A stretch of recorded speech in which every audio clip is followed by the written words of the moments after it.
Have you ever wondered how some artists can create vector illustrations that look like 3D renders?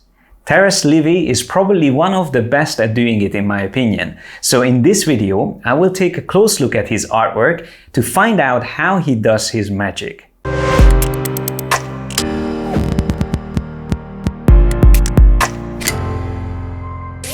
Livyy's illustrations are really unique, and probably the most interesting thing about it is that it almost feels like everything was built in 3D. So we can see polygons and this extremely precise and accurate isometric view of complex objects and people. But actually all of the work is vector-based, so it's just simulating that style that you would normally get with 3D art. On Adobe stock, when you look at the portfolio of Taras, you can see that there's different complexity in some of the assets. So some could be more zoomed onto a smaller detail, while others can show a whole interior of an office, for example.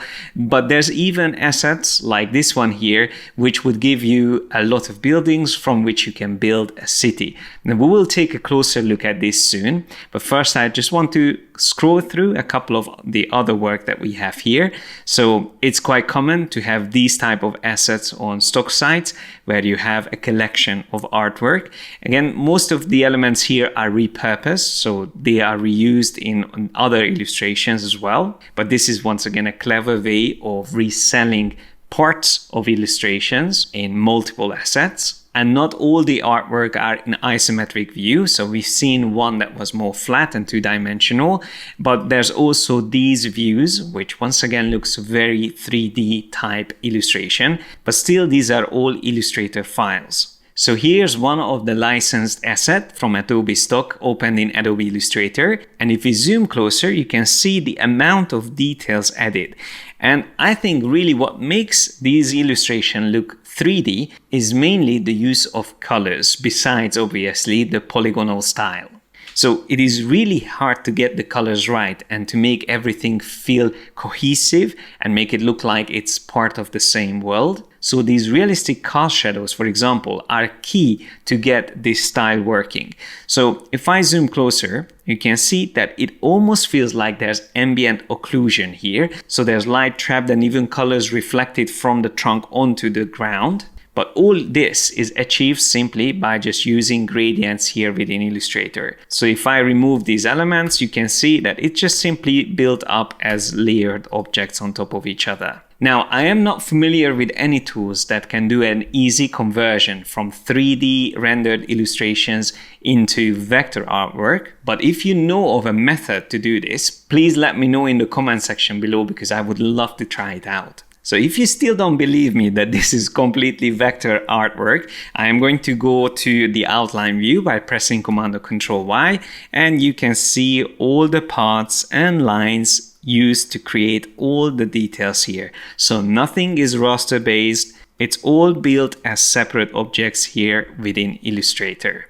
Now, if we look at the layers, we can see that objects are also nicely grouped. So for example, these details here are in individual groups, which is great, but not every object is easy to select. So for example, this X here wasn't grouped, so these are just individual elements. And if I wanted to move this around, first I would have to select all the elements, group them together, maybe even including the shadow, and then moving it wherever I wanted to place it. Now, just out of interest, if we go into the object menu, Path Simplify, we can see how many anchor points were used to create this illustration. So here we can see it's close to 15,000 anchor points. And there are actually a lot of blends used in the illustration. These are mainly there for creating these nice transitions. So for example, if we select an item here, we'll just zoom a little bit closer. This is the shadow created for the hammer. So if I turn it off, there's just a plain shadow here. But then with the addition of this blend, that creates again that soft transition that we talked about earlier on. So if we isolate this group, it's going to be easier to see how it's built. So let's just select this object here. If I move it away from the other one, you can see how that blend is automatically created thanks to the live drawing feature that was also recently introduced into Illustrator. But if I want to make changes to this blend, I can just go to the blend tool, which you can select by pressing W, or just come here to the toolbar and then double clicking on the tool itself, you can make changes to the blend. So we can change it to smooth color or specify distance or steps. And if we want the transition to be even more refined, we can just increase this, let's say, to 50, and then it gets even smoother. So using the blend tool is a great way to get these realistic soft shadows, especially because everything is completely non-destructive and you can move these objects around and refine the direction and size of your shadows at any time. Now here is the artwork with all the buildings that we've seen before. And once again, let's just zoom closer to see all of these lovely details added here. I mean, even that board has actual writing on it with the price and the food, and that just shows the attention of detail of this artist. And once again, we see the beautiful shadows, and it's really consistent. Again, that's so important for these isometric illustrations, or any illustration, to be honest, that you want to make feel realistic, even if it's stylized. So the direction, color, and length of all the shadows are exactly the same. And if I had to do shadows like these and I wanted to make sure that they are consistent, I would definitely use an action. So let me show you how to set that up. For example, let's just take this building here. I'm going to make a duplicate of it and I am going to delete the shadow. So let's just get rid of all of that. Now, if we have this object ready, we can go into the window menu and find Actions panel. Then I am going to create a new action for this, which I will call Cast Shadow. Anything I'm going to do from this point on is going to be recorded, so I just have to be careful what functions I'm using. So the first step I would normally use is to expand everything. So in case you have blend modes and stuff like that inside this selection, that would eliminate them and it will make it easier for Pathfinder to do its job. So let's just go to the object menu and choose Expand. When the dialog box comes up, you don't have to change anything. Just click on OK and then go to the Pathfinder window and choose Unite. The resulting shape should become either a compound path or a simple path, but in most cases it should end up being a single object. And this is useful mainly just to keep things simple and easy to work with. And then after this, it's really up to you how you want to specify your actions. In this case, I would most likely add a transformation to it to create that angle that we need. I am going to use the shear tool, which you can find here in the toolbar.